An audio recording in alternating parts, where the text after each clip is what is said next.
allegiance to the flag of the United States of America and to the republic for which it stands, one nation, under God, indivisible, with liberty and justice for all.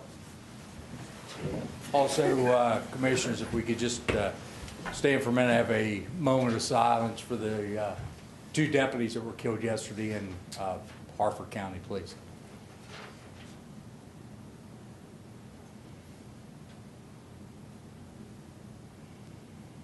Thank you.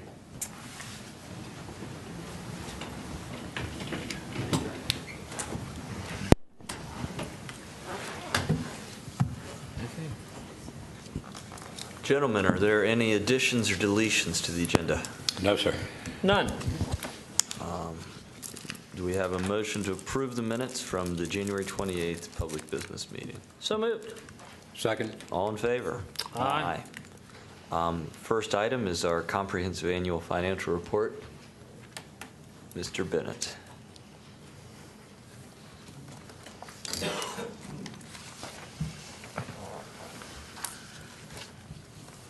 Good evening, Commissioners. Sir? How's everyone doing? We're a lot better now. Our audit's done. So I'm here tonight on Rick Hoover's behalf from Turnbull, Hoover, and Kale. We couldn't make it tonight. He apologizes. So on his behalf, I'm here to present our 2015 audit. As you know, we've received a Certificate of Achievement for financial reporting from GFOA for 23 straight years now, and I'm happy to report we're, with this audit, applying for year 24. The audit from Rick has, they issued what's called an unmodified opinion, meaning it was a clean opinion.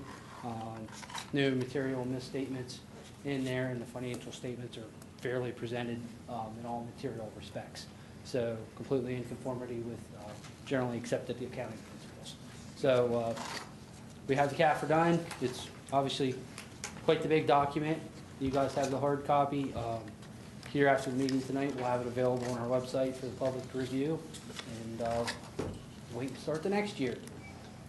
Very good. Great. If I could, I'd like to thank Rick Hoover and his staff for their help through the audit, and especially thank PM Diaz from my office. She does the bulk of the work on this, and it's a lot of work, and she does a good job at it, so very appreciative. And one thing Jason's not mentioning, I was in the meeting with the auditor today, and they sang the praises of our audit. Went without a blip anywhere. So, Jason, great job. Quite an achievement. Thanks, Jason. Yes, sir, because Rick Hoover's passed the same along to me, sir. So he said, excellent staff, keep everything up good, looks good. So it's actually a joy, he said. And I find anyone can use joy and audit in the same sentence. Yeah, it doesn't have to pause. I'll even admit that. Yeah. We've got a good bunch. I'm lucky, so thank you guys. Thank you, sir. And there's more information in here than you would ever care to know about Allegheny County spending. If you can't get to sleep at night. That's right. Check it out. Item number 2, our road closing petition. Good evening. Jennifer Walsh here on behalf of Mr. McKenzie and Ms. Weimer. We were here back in the fall asking for the commissioners to sign the petition to open the road, and we're back tonight after the order was signed in December to request that the road be closed. I'm not aware of any opposition to our request. We'd ask that if the commissioners are keen on signing the order as soon as possible. Thank you. Sir, I make a motion that we take care of this action this evening. Yeah, we can. Unless Before someone's you here do that, to... find out if there's anybody who wants to speak for or against, and then you can. Anyone that is there anyone here to speak against the petition? None. Alrighty. And we can close it tonight? Yes. I'll second that motion. Second. All in favor? Aye. Terrific. Thank you. Sir, Thank you. Get them done quick. There we go. Our action agenda. Code Home Rule Bill 1-16, tax credit rehab of commercial structures. Mr. Diaz. Good evening, Commissioners. As you recall, it was about 2 weeks ago I stood here and presented to you in the public work session a proposal from the municipalities of Cumberland and Frostburg to match a tax credit program which both municipalities have approved for the rehabilitation of commercial structures. Tonight is the introduction of what will become the Code Home Rule Bill, which I believe we'll have a hearing on at the next meeting, and then meeting thereafter, if you are so inclined, the bill will be adopted. Just for a quick refresher, what we're asked to do is to match what the municipalities do up to 50% of a qualifying investment of at least $25,000 to rehab commercial structures in the municipalities. And the investment can include elevators, fire suppression systems, means of ingress, egress, engineering services, basically rehabilitation costs to bring older structures up to code and make them marketable. So again, this is the introduction of the bill. I don't think I have anything further unless you do. No. No, sir. Okay, thanks. Much needed. Vetted it pretty good the last meeting, so. Good stuff. So you need a motion and a second to introduce. Right. So move. Second? All in favor? Aye. Aye. And just for the record, the hearing on this would be on February 25th, your next meeting. So there would be a hearing, and then if you're so inclined, that is also legislative day. You could act if you wanted to. We can do both. Very good. All righty. Item number 4, memorandum of agreement, Douglas Avenue landslide project. Mr. Patterson.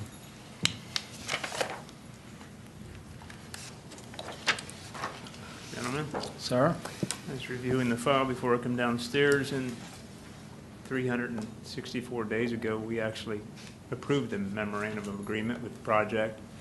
What's happened since that time was we bid the project, advertised bid, over budget, so we had to work with Mike Garner's group to be able to get more funding, and funding is now available.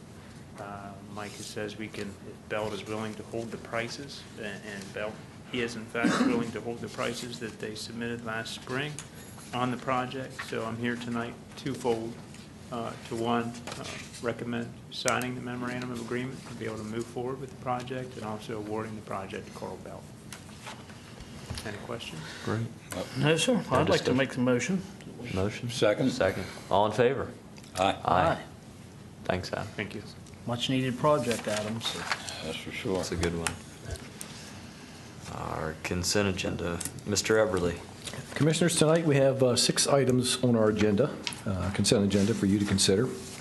Item number 5 is a motion to approve the appointment of Debbie Buckalow to a vacant position on the Housing Authority Board of Allegheny County. Item 6 is a motion to authorize Mr. Bennett to enter into a capital markets agreement with BB&T. This agreement will allow the county to capitalize on a higher, possible higher interest rates for our deposit accounts held at BB&T. Item 7 is a motion to authorize Dick DeVore to purchase a replacement vehicle on state bid. I think it's important to recognize that Dick has put off this acquisition for 3 years now. We very much appreciate that. He squeezed every ounce of that vehicle that we could possibly get out of it. And so before the wheels fall off of it, I'm hoping that you will support this motion as well. By the way, it's a 10-year-old vehicle with 270,000 miles on it. So again, thank you, Dick. Item 8 is a motion to utilize grant funds to purchase a new camera vehicle for our utilities division. 100% of the cost of this vehicle acquisition will be covered by a grant through the U.S. Department of Agriculture.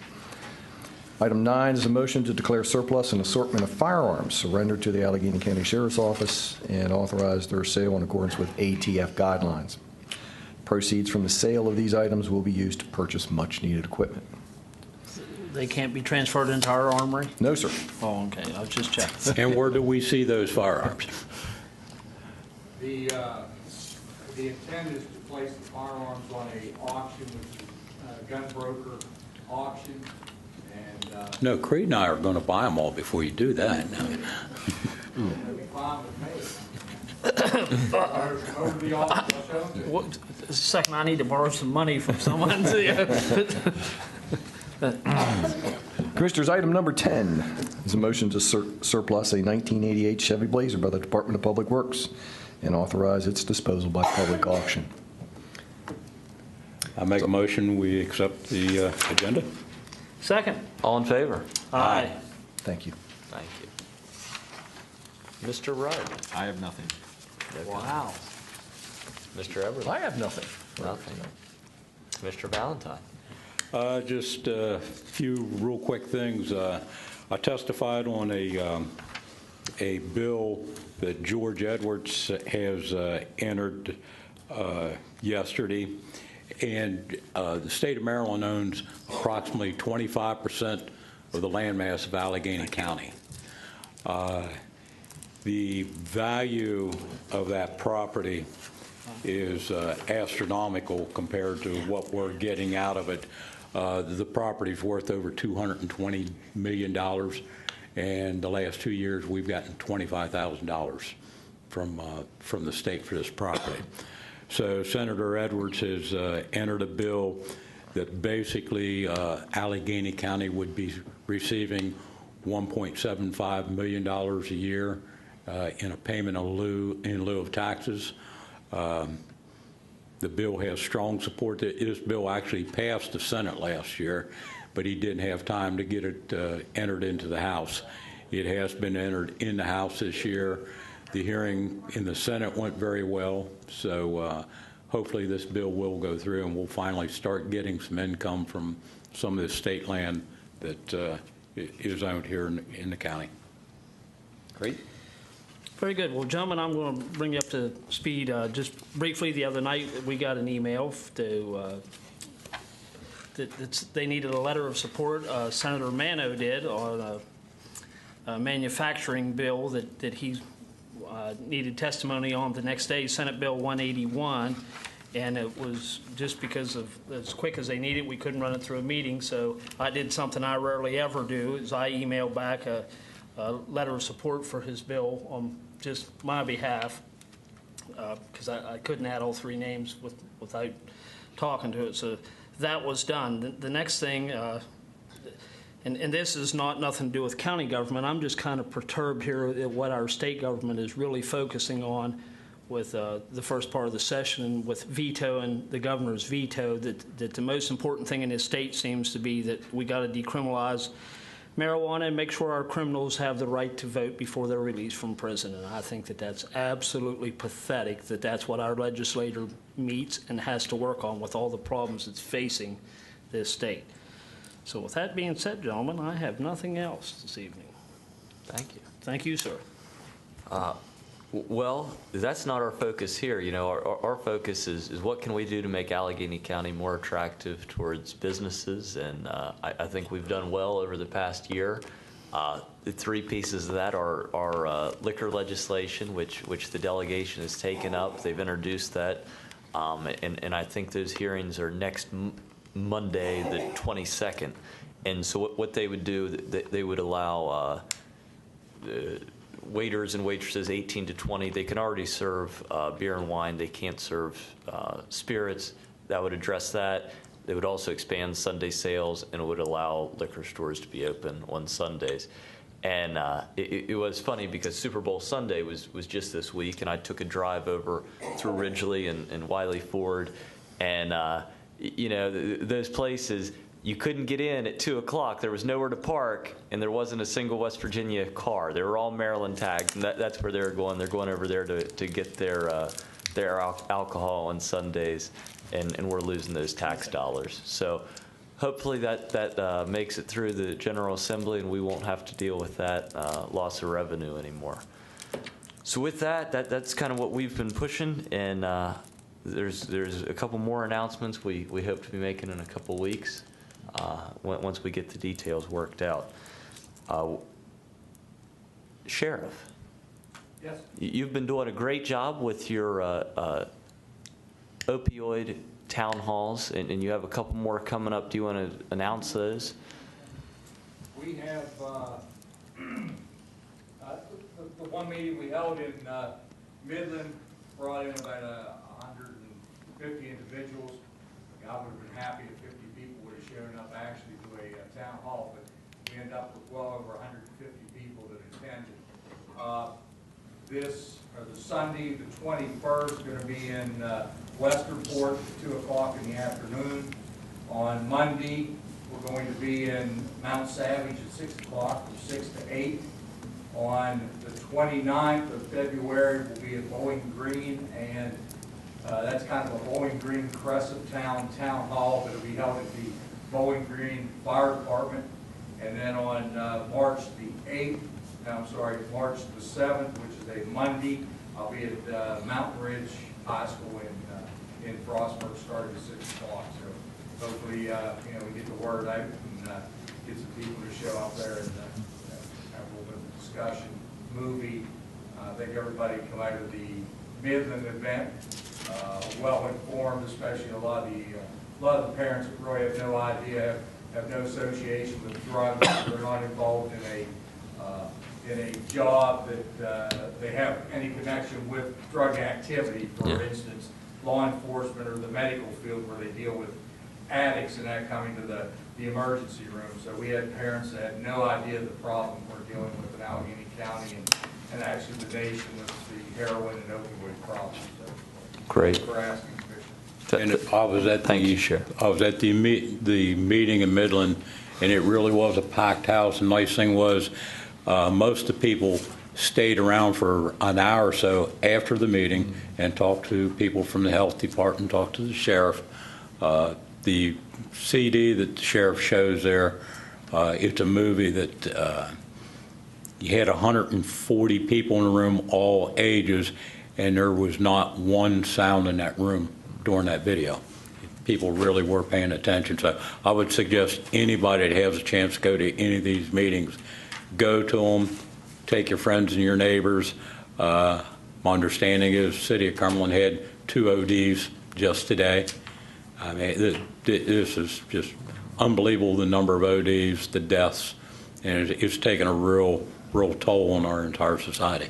Yeah, and not just locally. You look at the crime nationwide, and I think you can tie almost all of it, whether it's a break-in or robbery, it's all related to drugs and addiction. Yeah, but the good thing is we're going to try to decriminalize all that because it'll make it all go away then. So I'll get off that pedestal tonight because I still can't believe that. But thank goodness, I can honestly say none of our legislators even remotely supported such silliness. But Our constituent sign up, we have Mr. Grove from Bedford Street. Good evening, ladies and gentlemen. For the first part of my presentation, I'm going to be speaking as an officer of the Cresaptown Eagles, Area 2883. At some point, I'll be switching to constituent Perry W. Grove, Allegheny County. First off, I'd like to ask this board if this board has oversight of the Allegheny County Liquor Board. No, we do not. Okay. Who does? They're Appointed by the governor. They're an independent board. With no oversight. Is that what you're telling me? They're appointed by the governor. Okay. Back on November 12th, our area received a survey questionnaire hand-delivered by the Allegheny County Liquor Board. It was a survey regarding change of hours Sunday operation. It was due back at Allegheny County Liquor Board on November 13th. I don't know if you all do business like that, but we don't. We meet twice monthly. We reach a consensus on all the matters of the area. As such, I took it upon myself as an officer to make what I thought to be a legitimate response, and I hand-delivered it November 13th. On or about November 16th or 17th, one of the board members happens to be a member of our club. And this is ridiculous that I have to come to this format to talk about this matter, but I'll get to there. On the 16th or 17th, I approached this member. I asked if I could speak to him in private. We went back away from everyone in the club, and I basically asked him if that's how business is done. I told him that he knows our organization. He knows that we meet. We make a consensus kind of determination of our opinions. I expected a political answer. Yes, it was a mistake. We'll do better in the future, but I didn't get that. I got an abrupt, if you have a problem with the Allegheny County Liquor Board, come to a liquor board meeting. So I did. I attended that meeting. It was in January 19th I attended the meeting. There was 3 members present. The newspaper was there for a short time, but once the creamery wasn't doing business, the reporter left. So it was just me. It was tape recorded, and I voiced my concerns. Chairman Griffith knew of the matter, knew of the individual that I'm referring to. I've yet to mention that gentleman's name, and I will not mention that gentleman's name. But he knew it. Government talks about transparency. I think the word that needs to go with transparency is spontaneity. These sign-up sheets, I think, are ridiculous. I believe every one of you gentlemen ought to be able to answer any one of these people's questions when they raise their hand. That's transparency. I called on the 21st of January and asked for a transcript of the meeting. Because during that meeting, not only did the commissioner or the chairman of that board mention the person's name, he referred to it as a personal problem. Not only did he mention that, but he said this board created the problem because they requested the information immediately. They passed the buck to you all, whether you know it or not. Had I had a transcript of that meeting, you all would know that. Coincidentally, conveniently, and suspiciously, I got a phone call yesterday from the liquor board. That tape is missing. It was blank. I don't believe that the liquor board gets many requests for transcripts of their meetings. But when one is, it's blank, it's missing.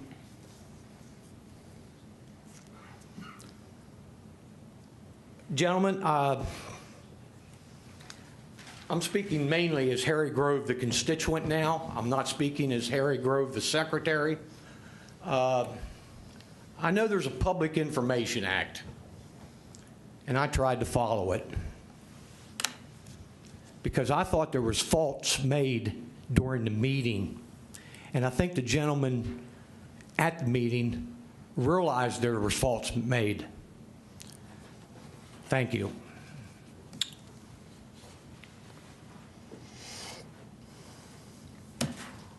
Okay. All righty. I'd just add, Mr. Grove, that, the liquor board doesn't decide policy. Us 3 up here made a recommendation that we support those 3 liquor law changes. The delegation acted upon those. So what they were trying to do, I guess, was survey everyone, and I don't know how that process was carried out. I don't know what the deadlines were on that, but I know that 80% of people they surveyed of businesses they surveyed said that they were fine with expanding Sunday sales. And I know that's not your point, but that's how it came back, and I'm sure they would. You'd have to take that up with them. Oh, yeah, I've tried that. All righty. Well, our next meeting is Thursday, February 25th, 5 p.m., and the meeting's adjourned. Thank you.